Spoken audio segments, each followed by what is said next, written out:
गांव के बीचों बीच एक 100 साल पुरानी हवेली वीरान खड़ी थी। लोग कहते थे कि रात को वहां से चीखें आती हैं और तहखाने की काली कोठरी कभी मत खोलना। कहा जाता था कि वहां एक साधु ने काला तंत्र किया था और तब से जो भी अंदर गया कभी वापस नहीं आया।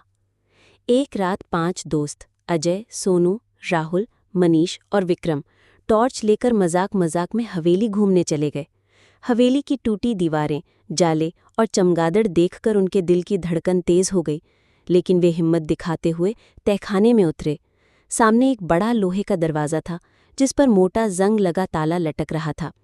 अजय बोला, यही है वो काली कोठरी, खोलते हैं। सब डर तो रहे थे, लेकिन हिम्मत करके उन्होंने ताला तोड़ा। दरवाज़ा चरमराया और खुलते ही अंदर से ठंडी हवा का तेज झोंका आया, जिसमें सड़ी हुई लाश जैसी बदबू थी। कमरे के बीचों बीच जमीन पर खून और राख से बना एक काला गोला था, जिस पर अजीब सी आकृतियां बनी हुई थीं। अचानक सबकी टॉर्च अपने आप बंद हो गई। चारों तरफ गहरा अंधेरा छा गया।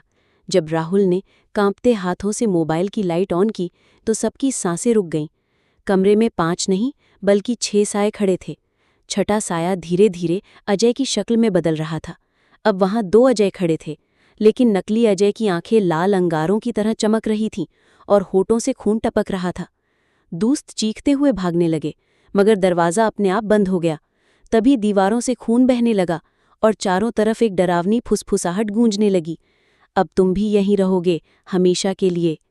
उनके पीछे पीछे उनके ही जैसे 5 डरावने रूप खड़े हो गए, लाल आंखें और सड़ी हुई मुस्कान लिए। कमरे में चीखें गूंजती रहीं और फिर अचानक सब सन्नाटा हो गया। सुबह जब गांव वाले तहखाने में पहुंचे तो वहां 5 लाशें पड़ी थीं और दीवार पर खून से लिखा था, अब तुम भी हमारे साथ हो।